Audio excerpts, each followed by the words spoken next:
अस्सलाम वालेकुम। आज की वीडियो में हम करेंगे प्रैक्टिस नाउ 3।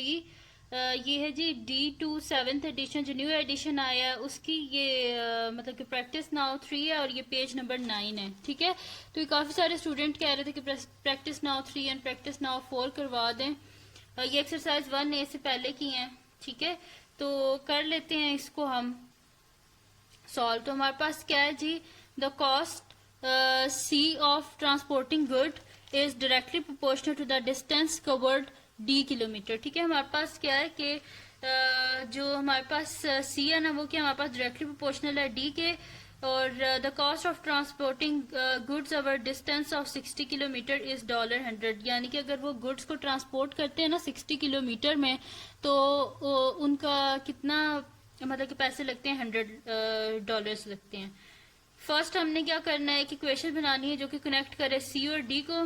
सेकंड पार्ट में हमने क्या करना है, कॉस्ट फाइंड आउट करनी है ट्रांसपोर्टिंग गुड्स, जबकि डिस्टेंस हमारे पास 45 किलोमीटर है। थर्ड में हमने क्या करना है कि if the cost transporting goods is $120, calculate करना है डिस्टेंस कितना कवर किया है। और फोर्थ पार्ट में क्या करना है, ग्राफ बना देना है सी और डी का। ठीक है, तो अब बुक को हम साइड पे रख देते हैं, इधर से मैं देख के करती रहूंगी, और आपके पास तो बुक है ना, तो आप वहां से देख लीजिएगा। तो बुक को रख देते हैं जी हम साइड पे, और मैं आपको यहाँ से बता देती हूँ। अब आगे हम क्वेश्चन को अपने सॉल्व कर लेते हैं। ठीक है जी, तो सबसे पहले हमारे पास जी ये प्रैक्टिस नाउ 3 है, तो उसका सोल्यूशन स्टार्ट हम कर लेते हैं डायरेक्टली। इसमें हमारे पास सबसे पहले क्या गिवन है कि हमने हमारे पास सी जो है वो डायरेक्टली प्रोपोर्शनल है हमारे पास डिस्टेंस के। ठीक है, यानी कि कॉस्ट डायरेक्टली प्रोपोर्शनल है डिस्टेंस के, तो हम लिख देंगे since cost is directly proportional to distance,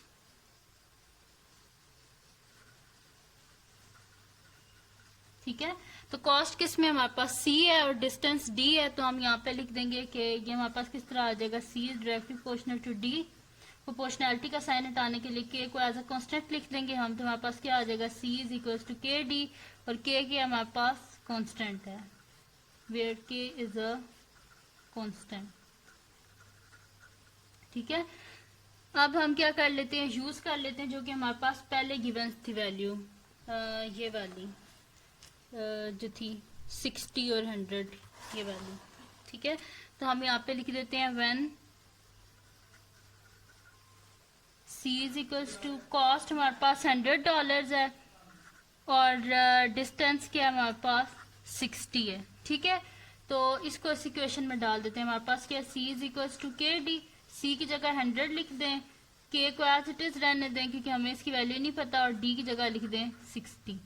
अब हमें किसकी वैल्यू चाहिए, के की वैल्यू चाहिए, 60 नहीं चाहिए, इसके साथ बोथ साइड पे 60 से डिवाइड कर दे, 60 और 60 कैंसिल आउट हो गए, और यहाँ से देखें 0 और 0 कैंसिल आउट हो गए। ठीक है, और 2 3 6 एंड 2 5 10, यानी कि के की वैल्यू क्या आ गई हमारे पास 5/3। ठीक है, तो के की वैल्यू हमने फाइंड आउट कर लिया, इसको इक्वेशन में डाल दे, तो हमारे पास क्या आ जाएगा, C is equals to K D है, यानी कि हमारे पास क्या आ जाएगा, C is equals to 5/3 D आ गया हमारे पास। ठीक है, ये आ गया, यानी कि इसका हमने फर्स्ट पार्ट फाइंड आउट कर लिया है। कर लिया हमने, यहाँ पे 1 लिख देती हूँ। ठीक है, फर्स्ट पार्ट इसका हो गया हमारे पास। अब हमने करना क्या है, इसका सेकंड पार्ट। सेकंड पार्ट क्या हमारे पास, find the cost of transporting goods over distance of 45 kilometre. अब डिस्टेंस हमारे पास गिवन है 45 किलोमीटर, कॉस्ट फाइंड आउट करनी है, तो हम यहाँ पे लिख देते हैं जी कि व्हेन डिस्टेंस गिवन है ना, तो when D is equals to लिख देते हैं 45 किलोमीटर। तो हमने लिख दिया कि when D is equals to 45 kilometre. अब इसको यूज करके, डी की वैल्यू को यूज करके हम क्या कर लेते हैं, के की वैल्यू को फाइंड आउट कर लेते हैं। तो यहाँ पे हम अपनी इक्वेशन लिख लेते हैं कि वो हमारे पास क्या है, C is equals to 5/3 D है तो सी की बीच में वैल्यू को डी की वैल्यू को बीच में हम पुट कर देते हैं। सी इज इक्वल टू 5/3 और डी की जगह हम क्या लिख देते हैं 45। तो 3 कितने से 45 होते हैं, 3 1 ज़ा 3 एंड 3 5 ज़ा 15। तो 15 5 से हमारे पास क्या होते हैं 75। तो कॉस्ट क्या आ गई हमारे पास $75। ठीक है, तो ये हमने फाइंड आउट कर ली सी की वैल्यू।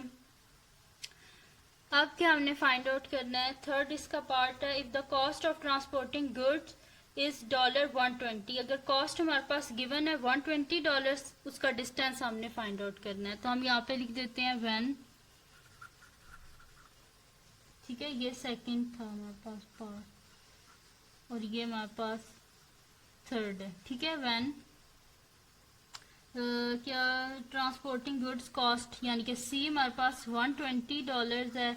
फाइंड क्या करनी है हमने वैल्यू डी की, तो सी क्या हमारे पास 5/3 डी, तो सी की जगह उसकी वैल्यू लिख दें 120 इज इक्वल्स टू 5/3 डी। हमें किसकी वैल्यू चाहिए, डी की वैल्यू चाहिए ना, तो आप क्या कर दें बोथ साइड पे 5/3 है तो उसके रेसिप्रोकल यानी कि 3/5 से मल्टीप्लाई कर दें।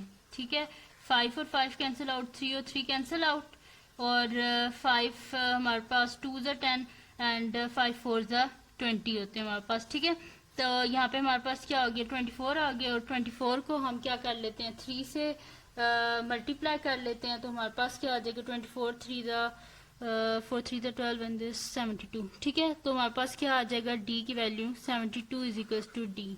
ठीक है, कटिंग की है 5 24 ज़ा 120 24 3 ज़ा 72, तो डी की वैल्यू भी हमने फाइंड आउट कर लिया है।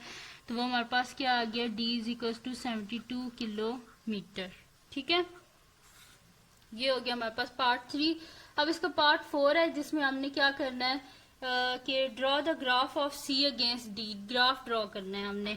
यहीं पर बस लिख लेते हैं इसकी जो वैल्यूज हमारे पास आएंगी, कोई इतना बड़ा तो है कोई नहीं।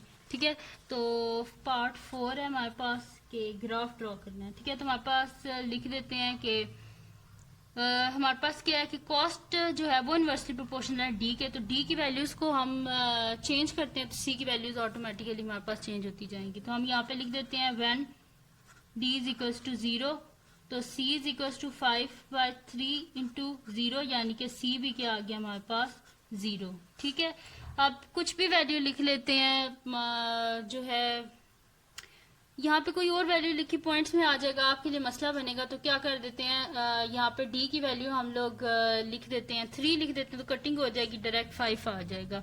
यहाँ पे लिख देते हैं when D is equals to 3, तो हमारे पास क्या आ जाएगा C is equals to 5/3 into 3, 3 और 3 कैंसिल आउट यानी कि सी की वैल्यू क्या आ गई 5। तो अब ग्राफ में हमने ये 2 पॉइंट प्लॉट करने हैं, डी 0 है तो सी भी 0 है, डी 3 है तो सी क्या हमारे पास 5 है। तो यहाँ से ग्राफ पेपर ले लेते हैं और ड्रॉ कर लेते हैं बस। ये रहा ग्राफ पेपर। अब हम स्केल ले लेते हैं और एक मार्कर ले लेते हैं और ग्राफ को ड्रॉ कर लेते हैं। ठीक है, ये कोई मुश्किल क्वेश्चन नहीं है, आसान ही क्वेश्चन है।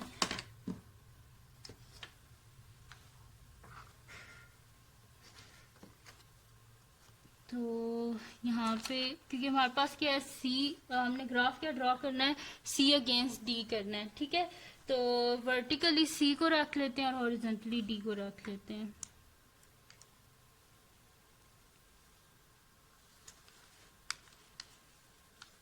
वैसे मैं पहले भी अपने क्वेश्चंस में कई दफ़ा ग्राफ को ड्रॉ कर चुकी हूँ, लेकिन फिर भी चलें कर देती हूँ। ये सी कर लेते हैं हम और हॉरिजॉन्टली डी को कर लेते हैं।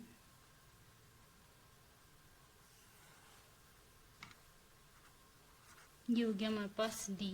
ठीक है, अब यहाँ पे वैल्यूज लिख लेते हैं। ये तो 0 हो गया हमारे पास, ओरिजिन हो गया, ये 1 2 3 ये होगी हमारे पास वैल्यूज, और यहाँ पे 1 2 3 4 5 हो जाएगा 1 2 3 4 5।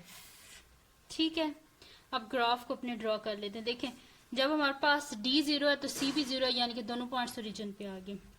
सेकंड क्या है, जब हमारे पास D3 है तो C क्या है 5 है, यानी कि D जब 3 है तो C क्या है 5। ये पॉइंट है हमारे पास। ठीक है, तो इसको हम स्केल की हेल्प से ड्रॉ कर लेते हैं।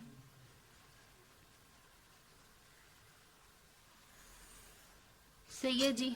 तो ये पॉइंट है जी हमारे पास। यहाँ पे C की वैल्यू क्या है 3 है, और सॉरी D की वैल्यू 3 है और C की वैल्यू क्या है हमारे पास 5 है। और ये हमने किसका ग्राफ ड्रॉ किया है, ये हमने जी ड्रॉ किया है C इज इक्वल्स टू 5/3। ये जो इक्वेशन होती है ना, ये वाली जिसको यूज करके हम सॉल्व करते हैं, इसको लिखते हैं, तो ये हमारे पास आ जाएगी C is equals to 5/3D। ठीक है, तो ये हमारे पास ग्राफ ड्रॉ हो गया। और ये आपस में क्या है, इन्वर्सली प्रोपोर्शनल है। किस वजह से, क्योंकि ये सॉरी डायरेक्टली प्रोपोर्शनल है, वो इस वजह से क्योंकि ये ओरिजिन से क्रॉस करके गए हैं। ठीक है, ये हो गया हमारे पास। अब कर लेते हैं जी इसका नेक्स्ट क्वेश्चन, जो कि हमारे पास प्रैक्टिस नाउ 4 जो है वो कर लेते हैं। 3 तो होगी, अब प्रैक्टिस नाउ 4 करते हैं हम। ठीक है, अगर इसमें कुछ ना समझ आया हो, वैसे तो बहुत इजी सा क्वेश्चन है, आप एक्सरसाइज की अगर वीडियोस देखें तो इजीली आप ये खुद भी सॉल्व कर सकते हैं, लेकिन फिर भी चलें। तो अब ये है जी हमारे पास प्रैक्टिस नाउ 4 है हमारे पास। अब इसको देख लेते हैं। इससे पहले क्वेश्चन सही से पढ़ लेते हैं, फिर बुक को साइड पर कर देंगे और हम सॉल्व कर लेंगे। तो ये है जी हमारे पास प्रैक्टिस नाउ 4 है। अच्छा, प्रैक्टिस नाउ 4 हमारे पास है कि टोटल मंथली कॉस्ट, यदि आपको विजिबल ना हो रहा हो लेकिन आवाज़ तो आपको मेरी आ रही होगी कि बुक और आपके पास भी होगी। ठीक है, तो हमारे पास क्या है कि the total monthly cost C of running a kindergarten consist of fix amount of $5,000 and variable amount depends on the enrolment. For every child enrol the monthly cost is increase by $41। इसमें हमारे पास question में given क्या है कि जो है ना एक किंडरगार्टन है, ठीक है, उसमें क्या है फिक्स अमाउंट है, वो जो कमाते हैं, ठीक है, उसकी क्या है 5,000 है। और वेरिएबल अमाउंट एक है, वो वेरिएबल अमाउंट किस पे है कि जितने ज़्यादा स्टूडेंट्स आते जाएंगे ना, उतने ज़्यादा मतलब के बीच में $41 ऐड होते जाएंगे। ठीक है, वो कह रहे हैं कि अगर इनरोलमेंट फर्स्ट में वो कह रहे हैं if the enrolment is 200 find the monthly cost, यानी कि मंथली कॉस्ट हमने फाइंड आउट करनी है जबकि अगर 200 एडमिशन हुए हैं। सेकंड में क्या है कि इफ टोटल अगर कॉस्ट हमें गिवन है तो हमने बताना है कितने स्टूडेंट जो है उनने एडमिशन लिया है। थर्ड में हमारे पास क्या है, हमने फार्मूला बनाना है जो कि कनेक्ट करे सी और एन को। थर्ड में हमने क्या करना है, ग्राफ ड्रॉ करना है और बताना है कि क्या ये आपस में डायरेक्टली प्रोपोर्शनल हैं कि नहीं है। तो डायरेक्टली प्रोपोर्शनल तब होते हैं जब दोनों जो पॉइंट्स हैं ना, वो लाइन जो है वो ओरिजिन को क्रॉस करे। ठीक है, और अगर वो नहीं करती तो डायरेक्टली प्रोपोर्शनल नहीं होते। ठीक है, तो यहाँ पे स्टार्ट कर देते हैं इसका सोल्यूशन। बुक मैंने साइड पे रख दी है, तो सोल्यूशन लिख लेते हैं यहाँ पे। अब हमारे पास गिवन क्या है कि total monthly cost of running kindergarten, वो हमारे पास क्या है कि फर्स्ट पॉइंट इसका करते हैं हम। ठीक है, इसमें क्या है कि अगर टोटल 200 स्टूडेंट का एडमिशन हुआ है, ठीक है, तो उसको यूज करके हमने बताना है कि कॉस्ट कितनी है। ठीक है, तो टोटल मंथली कॉस्ट हम लिख देंगे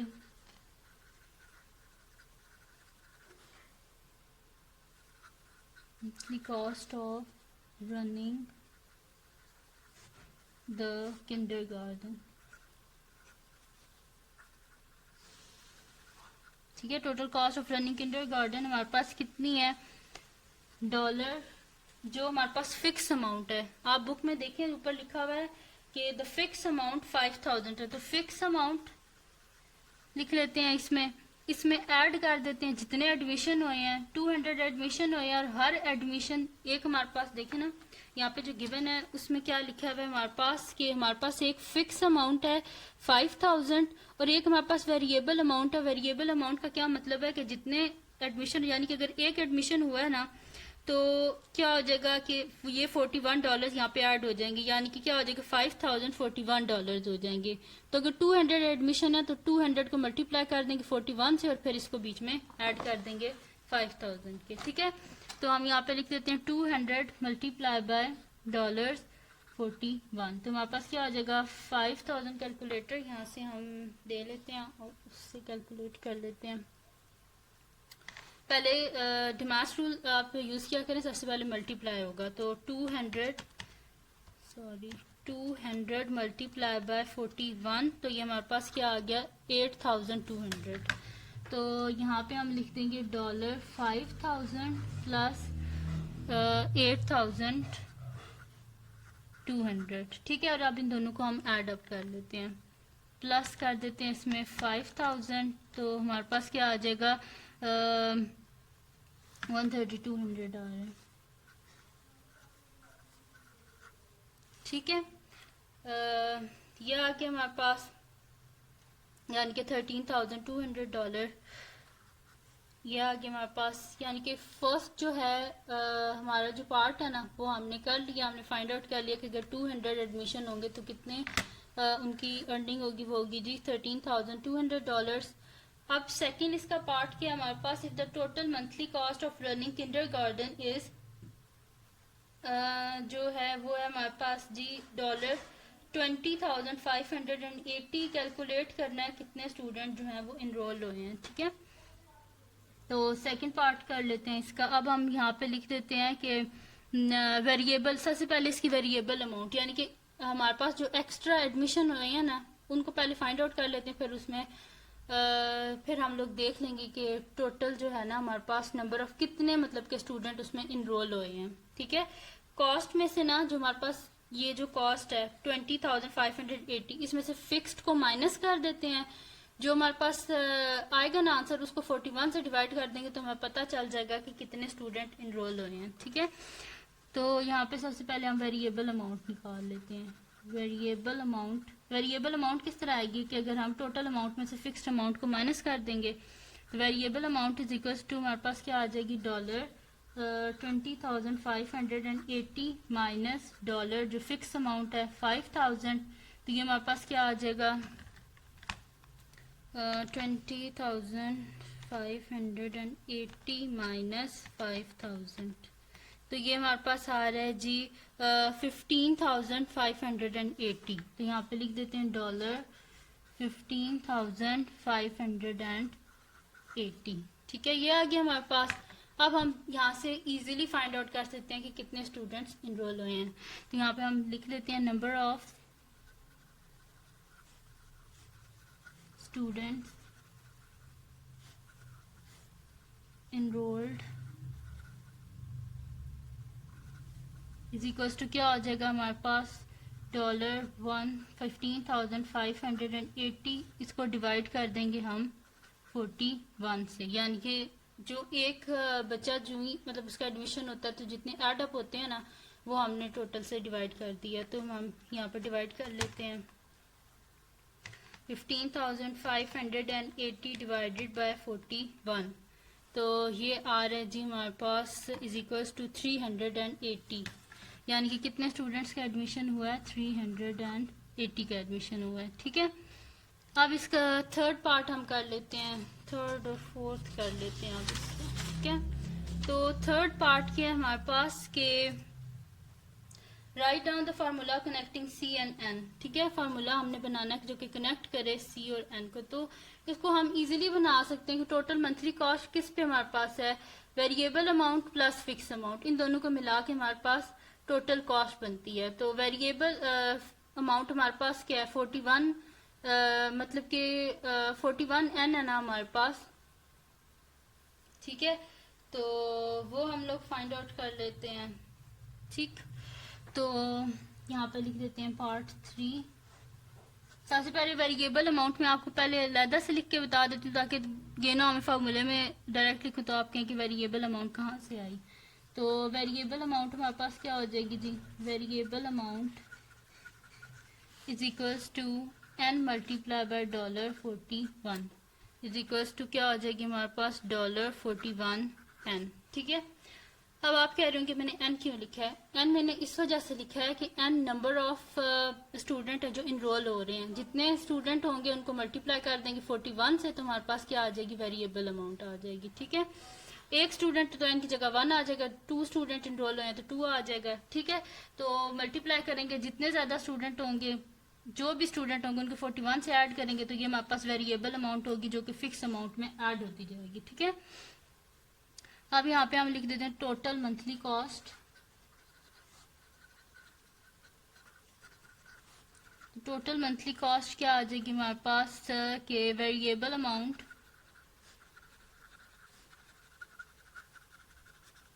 प्लस फिक्स्ड अमाउंट। तो वेरिएबल अमाउंट क्या है हमारे पास, ये $41 एंड प्लस फिक्स अमाउंट क्या है हमारे पास $5,000। ठीक है, तो ये आ गया जी हमारे पास इक्वेशन। ठीक है, डॉलर बेशक साइन ना भी लिखें तो हमारे पास इक्वेशन क्या आ जाएगी जी, कॉस्ट है ना, तो C is equals to 41N plus 5,000। ठीक है, तो ये हमने फाइंड आउट करनी थी इक्वेशन, तो ये हमने कर ली इक्वेशन फाइंड आउट।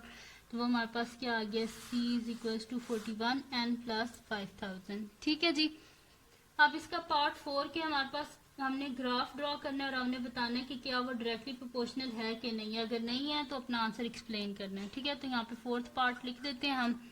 तो फोर्थ पार्ट में हम क्या करते हैं, एन की वैल्यूज को चेंज करते जाएंगे तो सी की वैल्यूज हमारे पास आती जाएंगी। ठीक है, तो इक्वेशन क्या है, C is equal to 41N plus 5,000। यहाँ पे लिख देते हैं when n is equal to 0, जब n हमारे पास 0 होगा तो c इज इक्वल टू 41, इसमें n को 0 लिख दें प्लस 5,000, यानी कि c की वैल्यू क्या आ गई हमारे पास 5,000 आ गई है। ठीक है,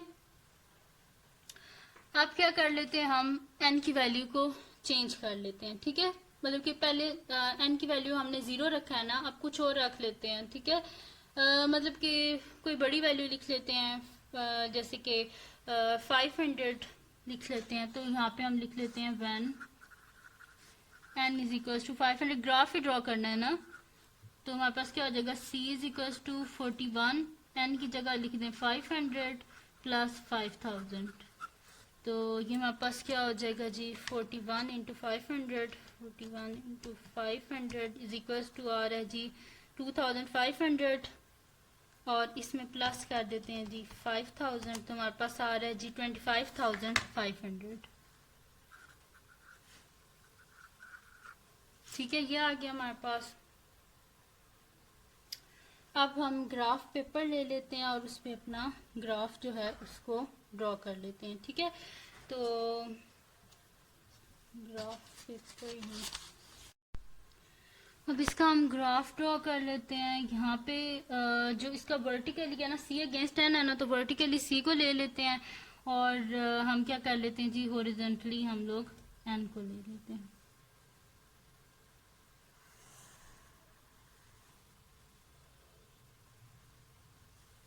ठीक है, तो वर्टिकली हमने क्या ले लिया है, सी है हमारे पास वर्टिकली और एन को ले लेते हैं हॉरिजॉन्टली।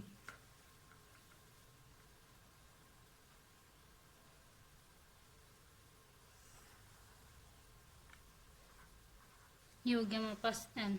ठीक है, अब यहाँ पे वैल्यूज लिख लेते हैं। ये तो रीजन हो गया 0, यहाँ पे मतलब कि 250 लिख लेते हैं, 500 लिख लेते हैं, देन हमारे पास क्या आ जाएगा 750। ठीक है, 250 का डिस्टेंस एक बॉक्स में रख दिया, और यहाँ पे हम क्या कर लेते हैं 5,000 का रख लेते हैं। 5,000, 10,000, 15,000, 20,000, 25,000, और ये हमारे पास क्या है 25,500 है। ठीक है, तो यानी कि ये एक ही पॉइंट ऊपर होगा ना, यहाँ पे बस मतलब कि एज अप्रोक्सीमेटली मैं कह रही हूँ। ठीक है, तो ये मेरे पास क्या हो जाएगा 25,500। ठीक है, ये हो गया। अब हमने ग्राफ किधर ड्रॉ करना था, एक तो हमारे पास पॉइंट आया था ओरिजिन पे कि जब सी हमारे पास n 0 था, तो सॉरी जब हमारे पास n 0 था तो c क्या आया हमारे पास 5,000 आया। ठीक है, तो वो हम कर देते हैं कि n 0 है तो c क्या हमारे पास 5,000। एक ये हमारे पास पॉइंट आ गया।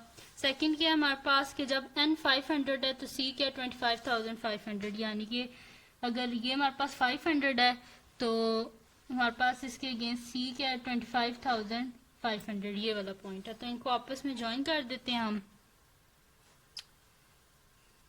with the help of scale। ठीक है, तो ये मैंने ज्वाइन कर दिया इसको, और ये मेरे पास इक्वेशन क्या थी, c is equals to 41 n plus 5000, ये पॉइंट क्या है मेरे पास 500 n है मेरे पास, और c क्या है मेरे पास 25,500, और यहाँ पे मेरे पास क्या है जी, ये वाला पॉइंट क्या है मेरे पास, ये है जी सी एन मेरे पास 0 है, और मेरे पास क्या है सी क्या है मेरे पास 5000 है। ठीक है, अच्छा इसमें आप लोग परेशान ना होना, ये मैंने वो 1000 को अलहदा करने के लिए बीच में कोमा लिख दिया था, तो इससे कंफ्यूज नहीं होना, ये 25,500 ही है। ठीक है, इससे कंफ्यूज नहीं हो जाना। तो ये बन गया जी हमारे पास ग्राफ, और अगर इस ग्राफ को आप गौर से देखें तो इसने ओरिजिन को क्रॉस नहीं किया, तो अगर लाइन ओरिजिन को क्रॉस ना करे तो उसका मतलब होता है वो क्या है, डायरेक्टली प्रोपोर्शनल नहीं है, क्योंकि इसने क्या किया, ओरिजिन को क्रॉस नहीं किया। तो यहाँ पे हम लिख देंगे, यहाँ पे हमने देना था ना आंसर, इसके एक्सप्लेन करना था। ठीक है, तो हम यहाँ पे एक्सप्लेनेशन में दे देते हैं, हम लिख देते हैं एक्सप्लेनेशन, और एक्सप्लेनेशन में हम लोग लिख देते हैं कि c is not directly proportional to n because line does not pass through the origin. ठीक है, तो c is not directly proportional to n because the line does not cross या pass through लिख दें, pass through the origin। ठीक है, हम लिखेंगे कि c क्या डायरेक्टली प्रोपोर्शनल नहीं है n के, किस वजह से, क्योंकि जो लाइन है उसने पास नहीं किया है ओरिजिन को। ठीक है जी, तो ये थी जी आज की वीडियो, जिसमें मैंने आपको practice now 3 and practice now 4 कराई है, जो कि पेज 9 और पेज 10 पे है। और अगर ये वीडियो आपको पसंद आई हो तो इसको लाइक कीजिएगा, मेरे चैनल को सब्सक्राइब कीजिएगा, और बेल आइकन को लाजमी प्रेस कीजिएगा ताकि आपको न्यू आने वाली वीडियोस के बारे में पता चल सके। और इस वीडियो को अपने फ्रेंड्स के साथ भी शेयर कीजिएगा, और उनको भी बोलेगा वो भी सब्सक्राइब कर दें, और दुआओं में याद रखिएगा। अल्लाह हाफ़िज़।